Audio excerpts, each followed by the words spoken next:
what we did at base level was to get a galvanised sort of stirrup thing from Screwfix. I cut a few more holes in the bottom of it and got some threaded rod which I've stuck in, which we set into concrete. Obviously we're going to get some coach bolts for there, some exterior coach bolts, and that will keep the post out of the wet. It might last a bit longer.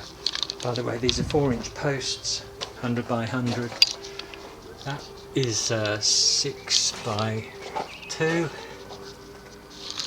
and the rafters are 4 by 2. That back plate thing, I don't know what that is, about 8 by 1 something.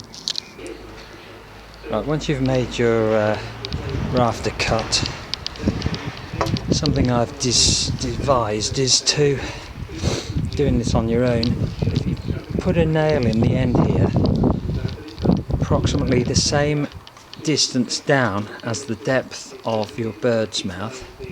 In this case it's around 3/4 of an inch, or say 20 mil. When you offer the rafter up, it will give you a chance to make sure your bird's mouth will work out right.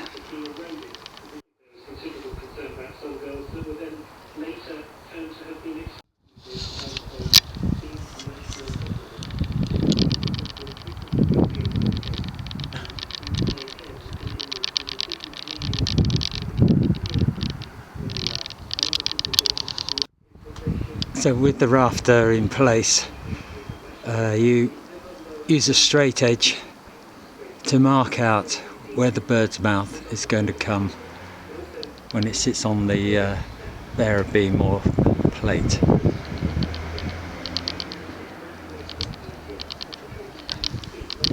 So mark your bird's mouth, cut that out, and with a bit of luck, it does take quite a bit of luck, I think it'll fit.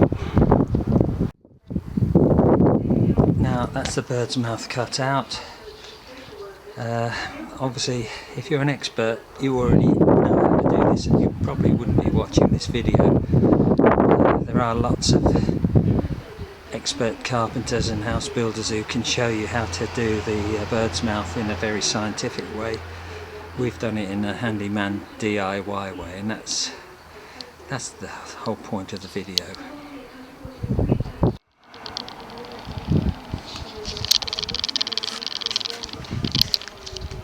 Oh, there you are, it more or less fits. Probably be alright.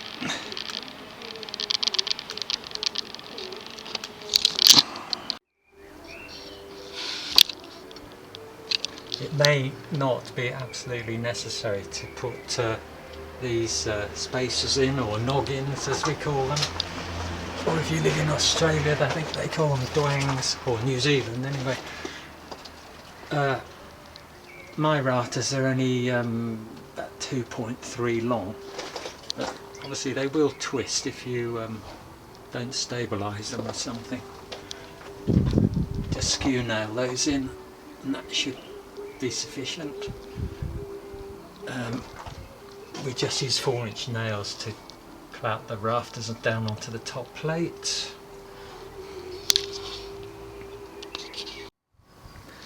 Okay, there's lots of things that perhaps the second time round we do slightly differently.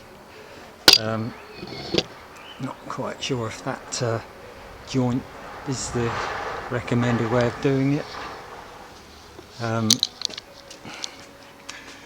What I would suggest is measuring out the rafters for the 900mm polycarbonate. Caused me a bit of a headache. Probably it's a good idea to perhaps fix your glazing rail on each rafter as you're putting the rafters up, and then you know you're getting it dead right, rather than go all the way along and then find you've somehow gone slightly astray. That would be a tip. What we did here was got some this plastic fascia stuff, UPVC I think they call it. That was cheap enough. easy to cut. Unfortunately, my building, it was 5 meters 300 long or something. These sheets, these polycarbonate, these plastic sheets come in 5 meter lengths. So I suppose I might have actually made my building 5 meters long rather than 5.4. That would have made life easier. I went a little bit wrong on this corner, cutting this F-shaped aluminium. Somehow I cut it too short here, but I've fiddled a little bit of something in there to try to disguise that. I'm not sure whether you're supposed to screw through that F-section aluminium. I couldn't see any other way of fixing it, so that's a temporary screw. I will get some stainless steel screws in due course. I just run through some of the fixings we've used on this job. We used truss clips from Screwfix. These are described as 50mm truss clips to hold the rafters onto the wall plate. We've used what are these things called? Coach bolts, M10, 110mm long coach bolts.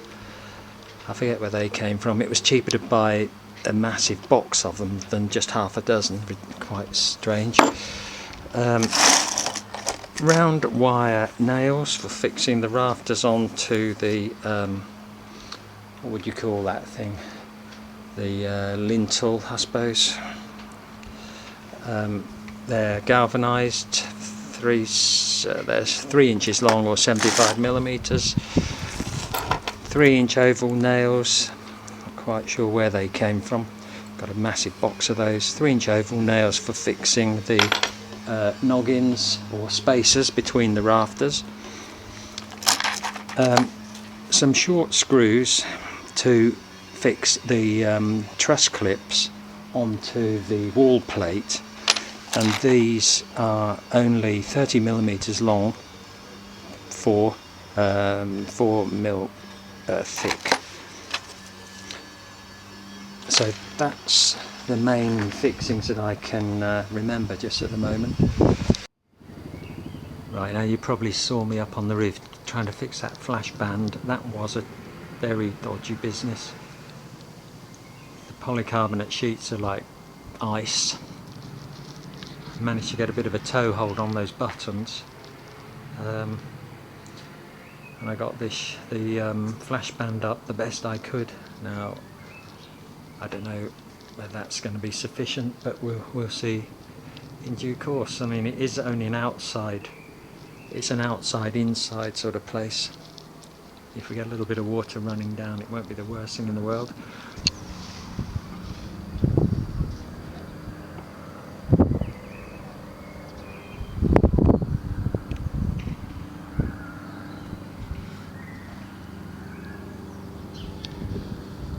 Obviously I am going to fit a gutter to this, and probably have a water butt or something to collect the rainwater for the garden.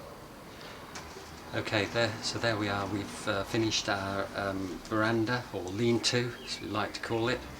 Quite a straightforward job really. It's not that complicated, hardly any tools required. Spirit level, decent drill I suppose to drill the wall plate onto the brickwork. Probably want a 20mm masonry bit for that. Hand saw would do for the timber. Hammer. Hardly any tools. Squares, bevel. Nothing much involved. Nothing that is going to really cause a problem. One thing I would say is plan everything out properly before you start. Figure out the levels, figure out where your damp proof course is,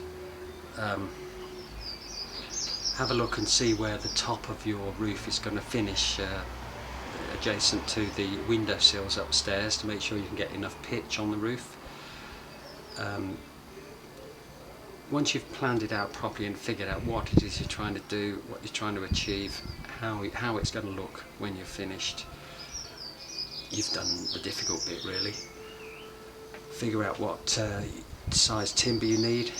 Obviously if you've got big spans you might need something a bit heavier than we've used here, which was 6 or 7 by 2 or 150 or 175 by 50. The 4-inch posts probably should be alright, 100 by 100 posts. Get your rafters organised, figure out how many rafters you want, what centres you want. I think we've gone 450mm centres here. That worked well because I got 900mm sheets of polycarbonate.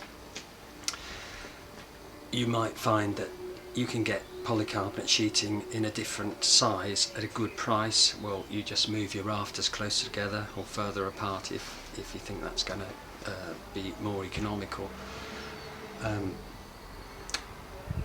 Yeah, check out the internet for the polycarbonate, especially the people that are doing it at very good prices, including delivery, and that seems to work okay. No need to be terrified about that. Okay, you have to wait around for them to deliver it. Get all the materials on site before you start if you can. You don't want to get the job started and then have to wait days and days, long weekends for stuff to arrive. Go steadily, do it steadily, measure everything twice before you cut. Figure it out. It's not that complicated. If you will make mistakes. I made mistakes here. It is meant to be a handyman do-it-yourself job. You will get mistakes, but you know, it will still be your job when you're finished. It'll be what you've created for yourself and your family, and you'll have something that if you've done it right, it won't blow down, it won't leak, and it'll be something that is practical, useful, and your neighbours and your friends will come round and, you know, they might even be impressed for all you know. And really, it's a job that anybody can do, anybody who's reasonably handy. Get the materials, get your tools, figure out what you're doing, measure everything twice, make sure everything's plumb with your spirit level, and it's not that difficult. So have a go, why not? Thanks for watching the video, and good luck with your project.